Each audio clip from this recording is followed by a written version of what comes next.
estamos de novo aqui com o nosso podcast Comer Bem Pode.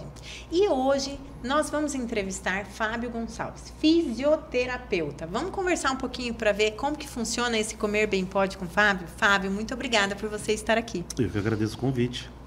E hoje eu trouxe o Fábio porque ele trabalha também dentro da área do processo de envelhecimento, dentro da fisioterapia deste processo. E a gente observa o quanto que a fragilidade desses pacientes, desses clientinhos, prejudica no processo de envelhecer e prejudica na massa muscular e prejudica em todos esses quesitos, não é verdade? São determinantes, né, Paula?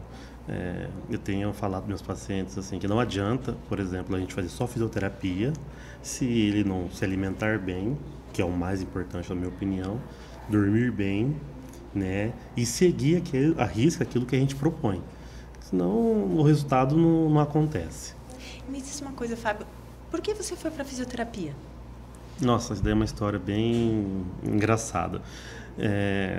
Eu achava que eu não tinha perfil para fisioterapeuta, mas quando adolescente, eu sofri várias e várias vezes contusões, quebrei braço, perna. E na época da faculdade, assim, último ano ali do ensino médio, fiquei na dúvida, educação física e fisioterapia, porque eu já acabei conhecendo a história da físio. E, Paulo, eu não sei, acho que foi destino mesmo que me escolheu. Acho que fisioterapia, eu costumo falar que a fisioterapia me escolheu. Porque quando eu saí da faculdade, eu lembro que eu tinha feito a primeira opção fisioterapia, fiz um CDB na época. Formei em 2001. E aí, a segunda opção era educação física. E quando eu cheguei lá, eu fui na educação física. Falei, eu não passei na primeira opção. E minha mãe já foi comigo, foi na fisioterapia. Aí meu nome estava lá. E aí eu acabei descobrindo a fisioterapia durante o tempo que eu fiz a faculdade, adorei. E assim, uma coisa que eu achava que eu ia trabalhar com ortopedia, por exemplo. Mas, ironia do destino também, meu primeiro emprego acabou indo na área hospitalar. E aí, logo em seguida, trabalhei com essa parte de geriatria. Que legal. Mãe sempre sabe, gente. Viu a mãe dele? A mãe sempre sabe. Eu sei, olha, a gente sente no coração. Mãe é uma coisa maravilhosa, né? Mãe é uma ressignificação de alma. Que eu falo assim, que bom, que bom. Mas me diz uma coisa. E aí hoje você trabalhando nesse processo de atendimento no processo de envelhecimento, de atendimento no processo de recuperação, como que você vê a população que você atende? Como que você está vendo eles chegarem até você? Eu acho que nesses anos todos que eu já estou trabalhando, eu acho que teve uma mudança muito grande em relação ao envelhecimento. E principalmente a qualidade de vida do envelhecimento. Porque eu notava que assim, as pessoas só procuravam fisioterapia quando realmente necessitava. Eu não sei se a nutrição era assim, mas eu imagino com a minha vivência ali que eu vinha, também era naquele momento assim, de fragilidade, que às vezes pós-internação, e acabava tendo que fazer alguma suplementação, uma reeducação alimentar, né? Falando um pouco que não é minha área, mas da nutrição, e aí para chegar até a minha. E aí acabava procurando a nutricionista e junto a fisioterapia, né? Que é aquele conjunto de equipe multidisciplinar. Hoje eu observo que mudou um pouco isso. Eu observo que as pessoas elas já procuram a fisioterapia antes de realmente aparecer o problema. Então, assim, eu tenho pacientes hoje que, assim, ele tem, lógico, várias comorbidades, necessita de fisioterapia, mas que num outro momento, talvez, numa outra realidade, talvez não faria. E hoje ela faz porque ela vê a importância do exercício físico, do acompanhamento de um profissional, né, principalmente como forma de prevenção. Eu vejo muitas quedas. Na verdade, eu vejo no processo de envelhecer, quebra, cai. E aí a gente tem aquela ideia de que, não, caiu e quebrou. Mas, na verdade, quebrou por uma osteoporose evolutiva, e aí houve a queda.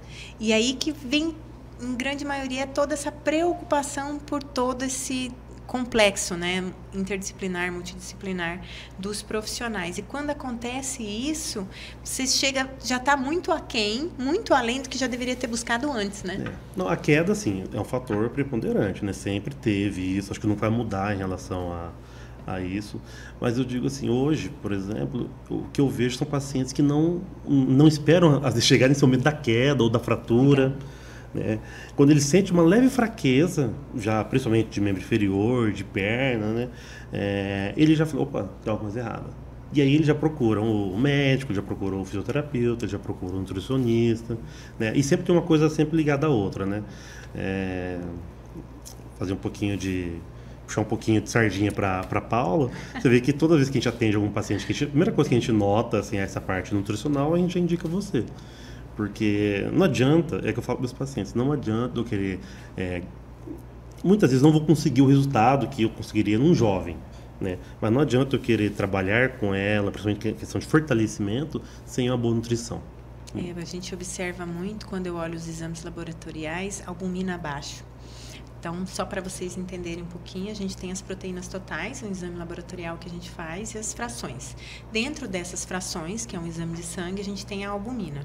Quando essa albumina, esse exame laboratorial está abaixo, ele quer dizer que, de forma bem vulgar, os seus órgãos estão sendo comidos pela metabolização do seu corpo. E aí a gente fala, meu Deus, como essa pessoa está desnutrida.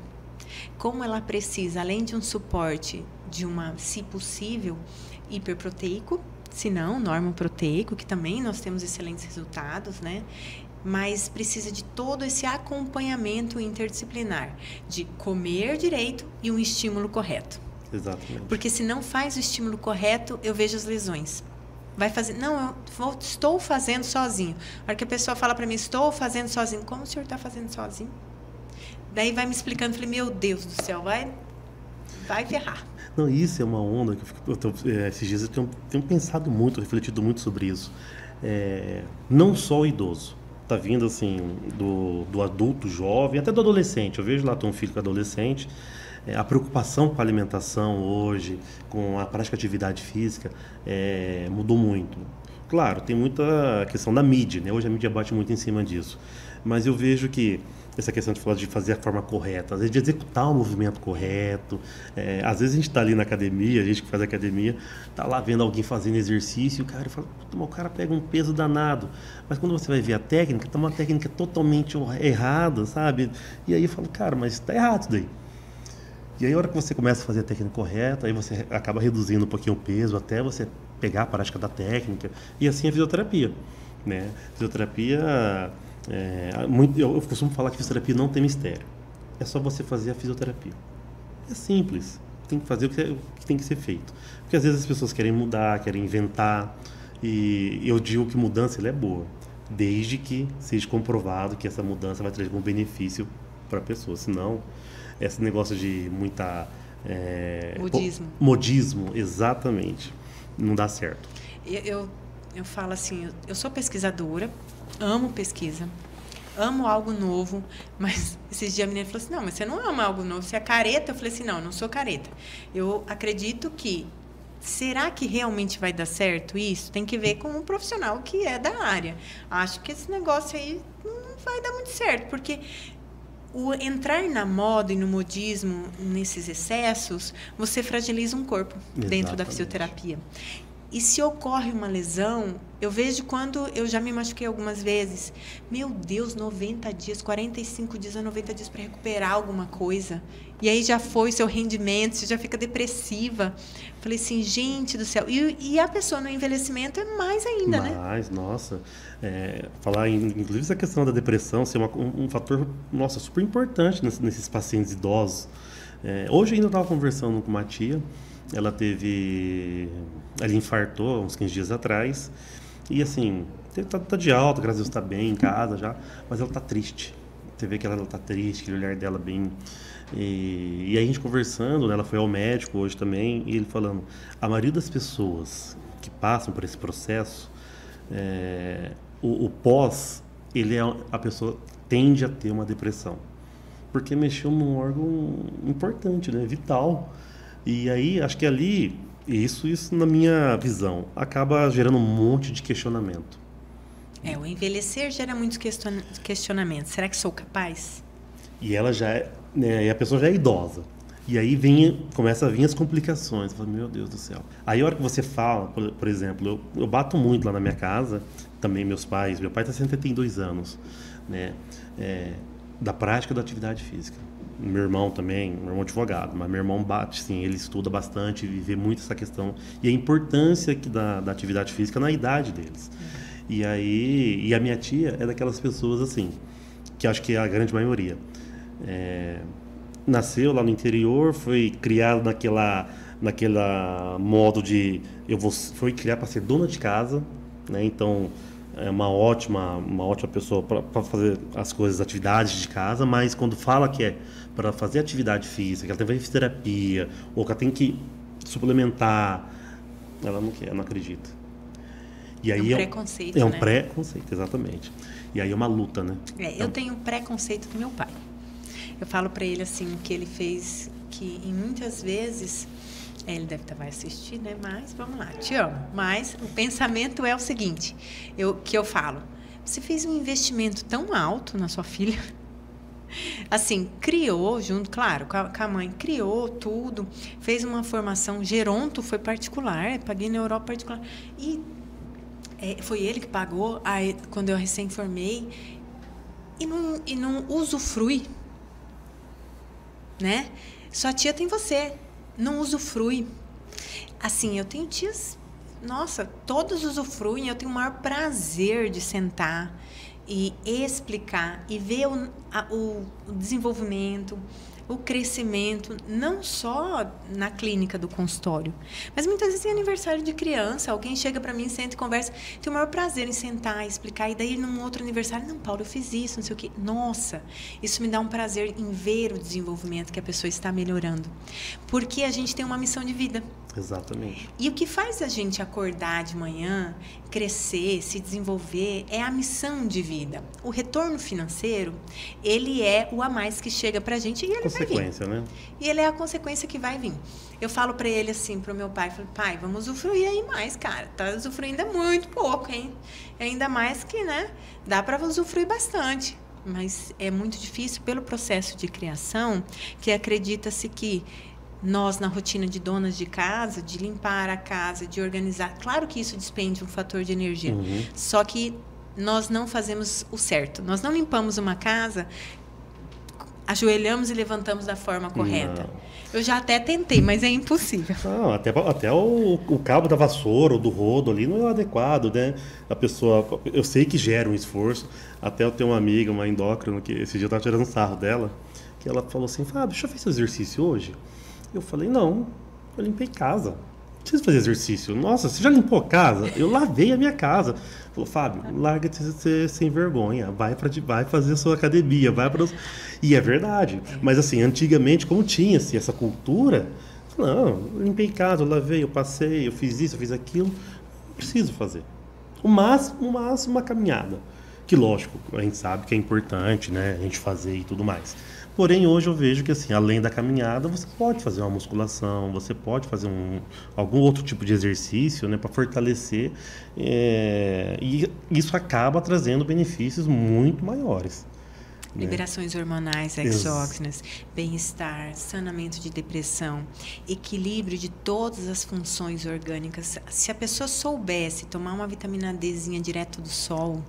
Eu ia te falar isso agora. Falei, e agora tem essa onda de vitamina D, né?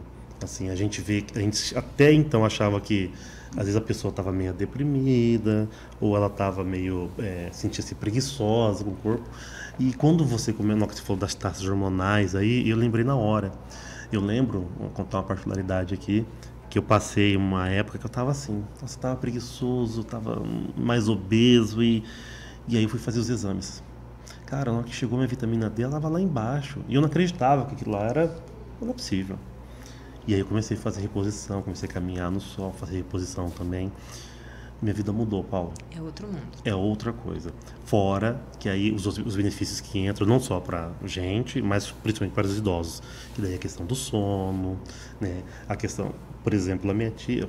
Ó, tia, eu te amo, você sabe, né? Mas eu tenho que dar você e minha mãe. Vocês duas, meu Deus do céu. São minhas pedras do sapato. São as minhas pedras do sapato, que as duas, meu Deus do céu.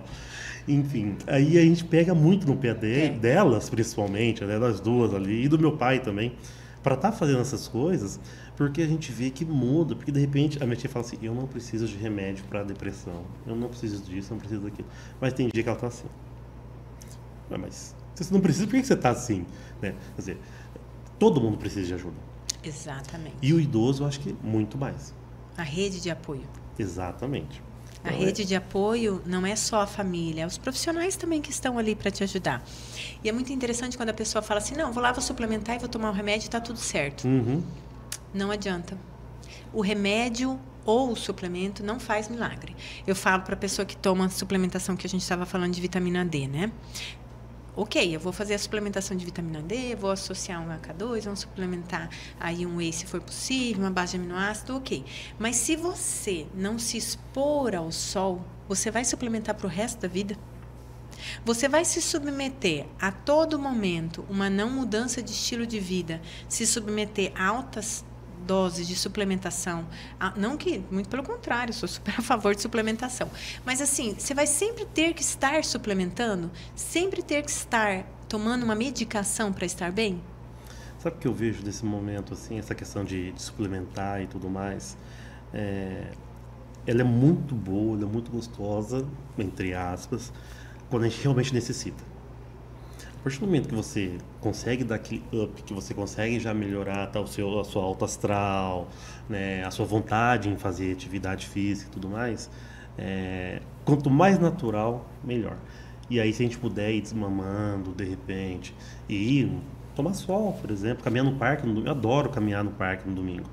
Né? Eu quase não falho, sabe? Eu adoro fazer. Durante a semana a gente sabe que é mais complicado, pelas rotinas que a gente tem e tal. Mas fora isso, eu acho que a gente tem que partir para esse momento. É igual o whey, por exemplo. Eu falo, tia, você tem que fazer. Tem que suplementar com whey. Por quê? Minha tia bariátrica, por exemplo. Uma N... Quem é bariátrico tem muito... Por que o bariátrico ele tem que suplementar? Só para fazer uma explicação que ele está falando. Ele tem uma deficiência de B12, se você não suplementou ad eterno. Se você não... Existem suportes de nutrientes que tem que fazer uma vida inteira. Dependendo da restrição, né? Sim. Seja bypass, depende. Sleeving, cada coisa tem uma observação. E aí a gente vê uma depressão pós-cirúrgico muito maior quando não ocorrem esses cuidados. Exatamente. Então é isso que eu observo. E aí, assim... a gente que não tem, a princípio, comorbidade nenhuma, consegue suplementar, às vezes, com uma boa alimentação. Uma boa alimentação só. Não precisa, de repente, tomar um whey ou sei lá, uma vitamina D. O homem ele é mais fácil de chegar. Porque, por exemplo, um bife desse tamanho assim, tem 20 gramas de proteína. Então, mesmo que o homem vai para 1,5, 2,0 de proteína ou mais, se ele for bom de garfo, ele chega. Ele chega tranquilamente. Então, assim, até um prazer ter um paciente. Ele comeu, eu falei, meu Deus, isso aqui que é um prazer de comer. Mas se você... O problema maior que eu vejo é que as pessoas não olham o que comem. Só comem. Na verdade, eu acho, agora falando da minha experiência como paciente, a gente acaba comendo com o olhar. E aí, assim, você vê aquela comida ali e fala, cara, aquilo é muito, vou colocar. E aí você vai colocando, então você não vai pensando na questão nutricional, ou no que é bom ou que não é bom para você. E aí depois que você come, é que vem aquela sensação. Porque na verdade é uma sensação de euforia naquele momento, né? E aí passa, e aí depois que passou aquele momento, você fala assim, meu Deus, por que eu comi isso? Por que eu não comi a saladinha que estava ali, né? Tinha ali legumes, alguma coisa mais tranquila. Mas assim, eu acho que também a nossa rotina do dia a dia, ela acaba favorecendo hoje esse tipo de coisa. Porque em muitos momentos não se olha nem para si, né? Não, difícil, né? Uma correria muito grande, e, assim, e a gente, principalmente que é da saúde, que trabalha com... A gente acaba querendo dar exemplo, mas você acaba esquecendo um pouco do profissional, porque você acaba priorizando o paciente. Né? Muitas vezes acontece. E aí você acaba não fazendo o correto. Ou mesmo o paciente ou a composição sua de família, né? Exatamente. Porque você se deixa em muitos momentos de lado para o outro. Mas até a psicologia fala que a gente primeiro se ama para depois poder amar ao próximo. Isso é uma frase que eu entrei em conflito quando eu tive filho. Como que eu posso me amar mais do que, meu Deus do céu, esses seres maravilhosos? Exatamente. E é um conflito interno muito grande, até que você consegue silenciar esse conflito interno. Hoje eu já consigo. Hoje eu consigo colocar a prática de atividade física como uma obrigação, uma rotina.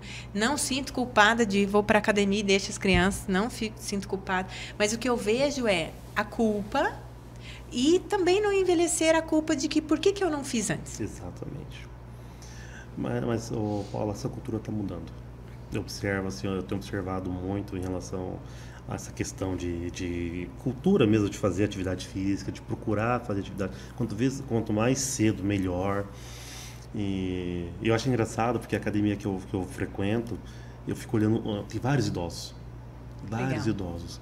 E eu fico observando, assim, tem pessoas assim que falam, nossa, será que eu vou chegar nessa idade? E, assim, pessoas bem fisicamente, sabe? Fazendo ali, mas aí eu paro para pensar, provavelmente são pessoas que já tinham uma frequência, né, e na vida toda frequentou atividade, fez atividade física e tudo mais. Mas é uma luta para quem, principalmente para quem não tem essa rotina, ou nunca teve essa rotina. O inovar, o se cuidar no envelhecer, ele acontece às vezes quando o berço fica vazio, né? Às vezes eu atendo uma mãe ou um pai, não, mas e agora, o que eu faço? Eu falei, olha, que ótimo, a senhora vai cuidar de você.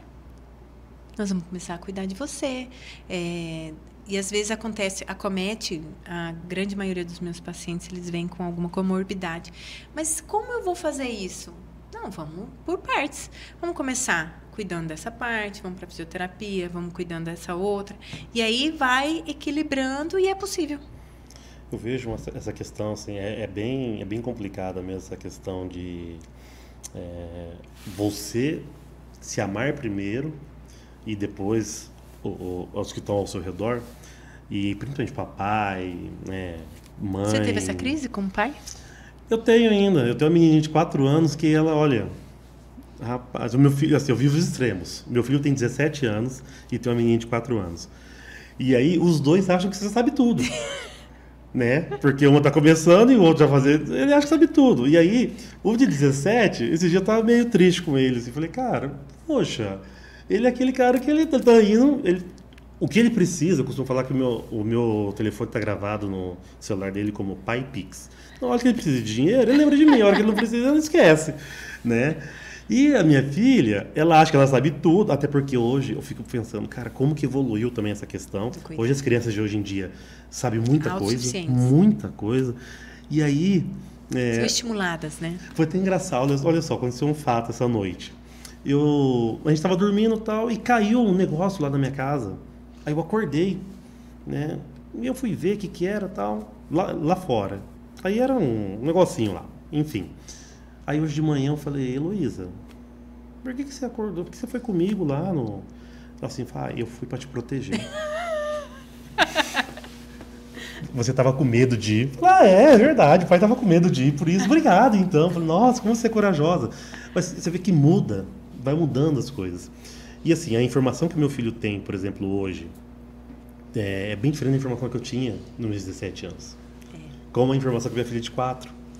Então, assim, vai mudando, a geração vai vindo e vai mudando, vai acontecendo essa mudança. E é tão rápido.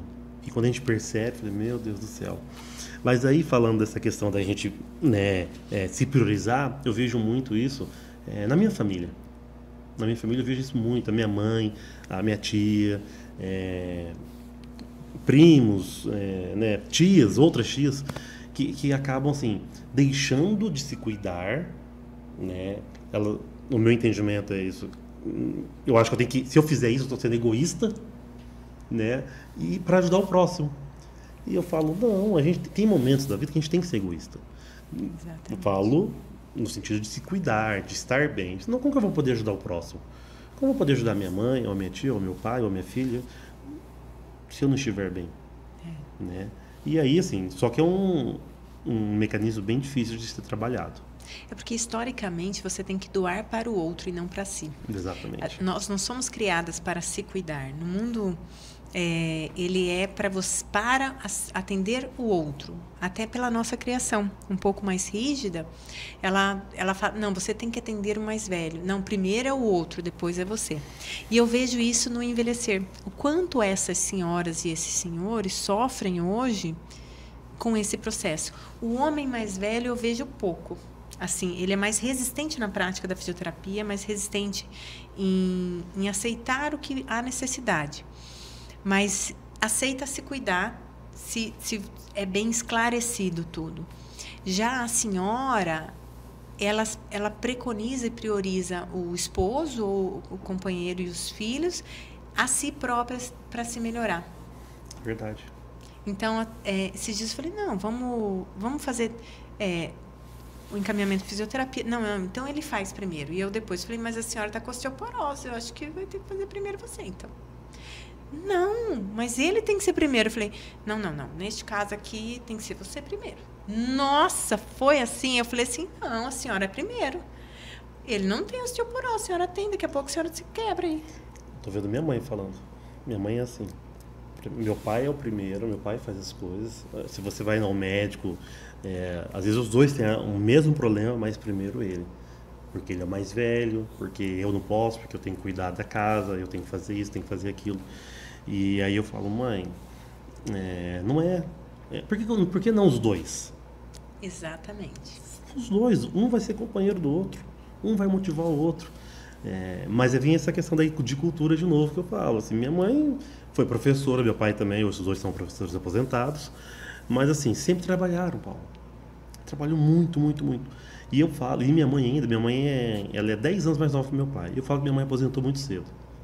E ela fica brava a hora que eu falo isso. Mas o que eu falo? O que eu quero dizer com isso? Eu não estou querendo dizer, não é nem questão da palavra em si, aposentar. Aposentar, ou de salário, não, é de manter uma atividade. Sabe? Porque eu acredito também que, assim, quando a gente aposenta, a gente quer se aposentar, mas a gente não se prepara para a aposentadoria. É algo muito sério, que hoje é uma coisa que eu discuto bastante com vários médicos. Né? E aí, assim, eu vejo essa certa dificuldade deles em assim, se encaixar em alguma rotina. Porque meu pai, por exemplo, além de professor, ele foi músico. Aí meu pai fala assim, agora ele parou com isso, mas ele falava, eu quero voltar a tocar. Quero voltar a tocar e tal. Mas, o dia que tiver uma festa, eu não vou tocar. Porque eu quero ir para a festa. Eu falei, pai, não dá. É conflituoso. Ou você assume um compromisso, ou você não assume um compromisso. Então, assim, hoje, o compromisso que vocês têm que, na minha opinião, tem que ter, é com vocês.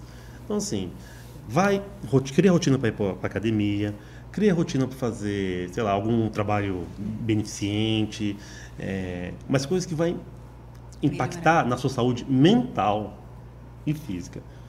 Não no modo de atribuição salarial, exatamente.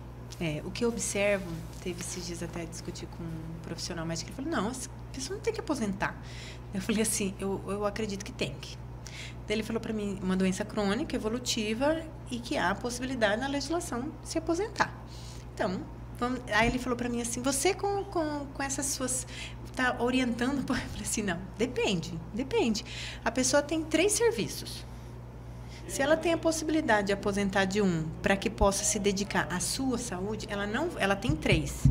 Então, se ela aposentar desse, ela consegue fazer atividade física, consegue se cuidar um pouquinho, que esses outros 2 não conseguem. Então vamos facilitar. E vamos nos preparar para que esses outros 2 possam acontecer a aposentadoria. Porque o que a gente observa, muitas pessoas no processo de vida, elas não trabalham em uma coisa só, trabalham em 2, 3, onde ocorre a sobrecarga. Então, e aí a gente tem que planejar esse processo de aposentadoria ou redução do processo de trabalho. Que a gente nem sempre se prepara para essa redução.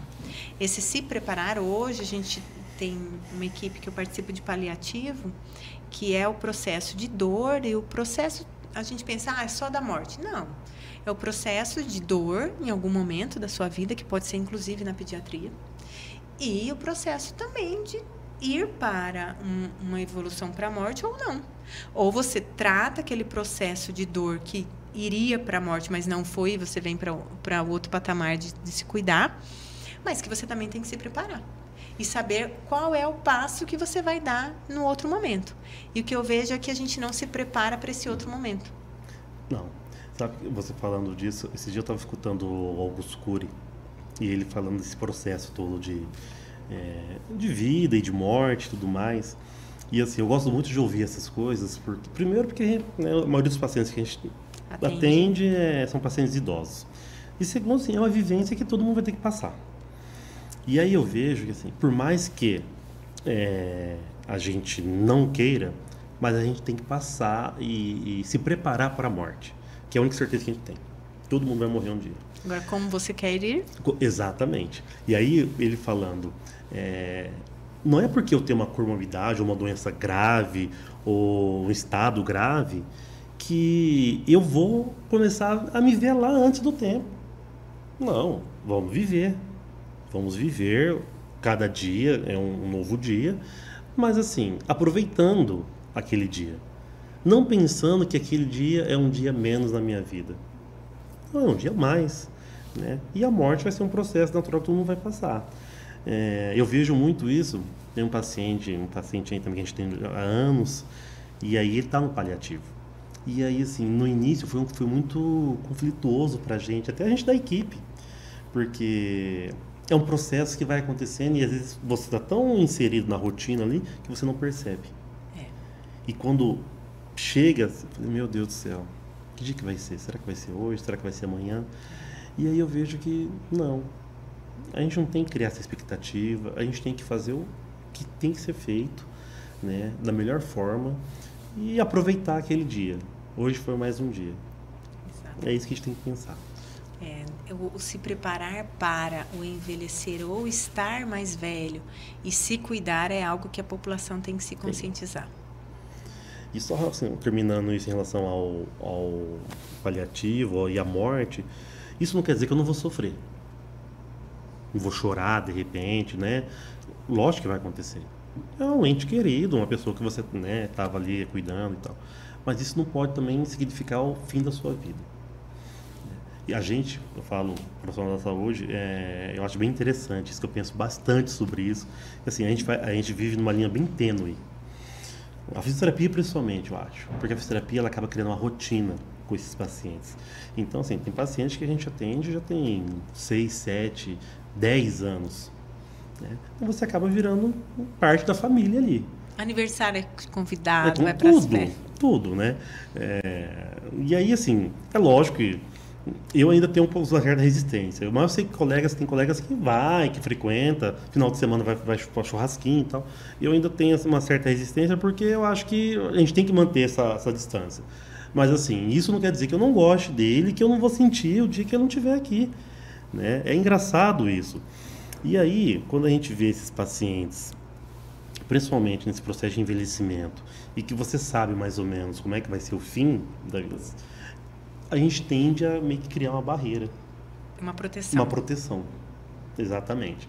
Você vai fazer o que tem que ser feito, né? Profissionalmente falando, mas você acaba querendo se proteger emocionalmente, porque senão você sofre, exatamente. Sofre. E aí eu falo, meu Deus, como que é interessante isso, né? Muito. Hoje eu faço uma proteção interessante.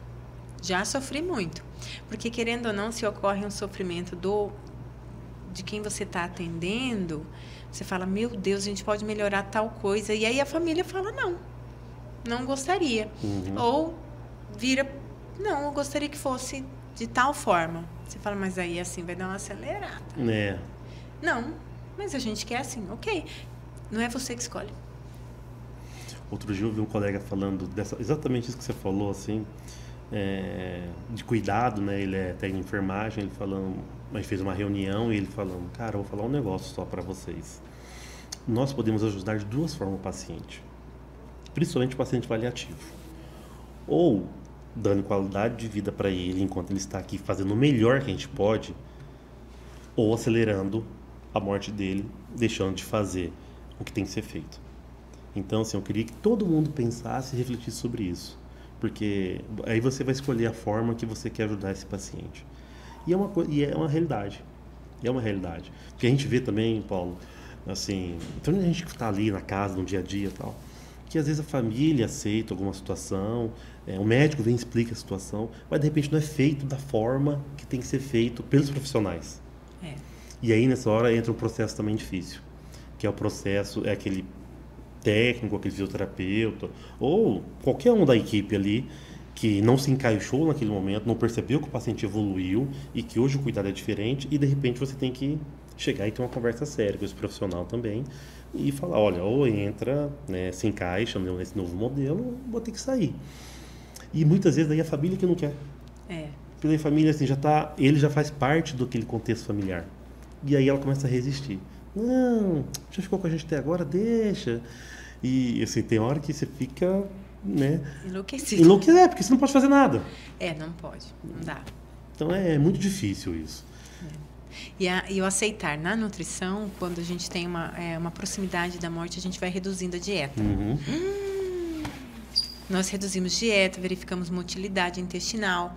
A gente não reduz porque a gente quer. Não, reduz porque não tem mais tanta motilidade. Aí está encharcando. E aí está enchendo, ficando muito preenchido, o estômago não consegue digerir.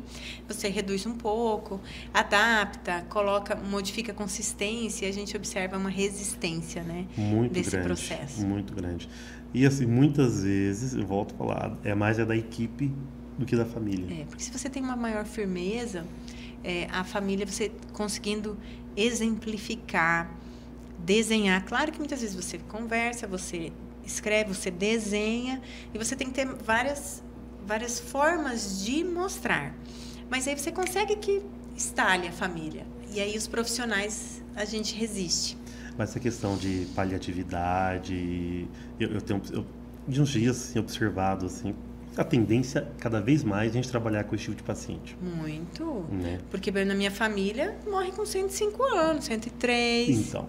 Se o câncer não pegou antes, vai até 100 e poucos.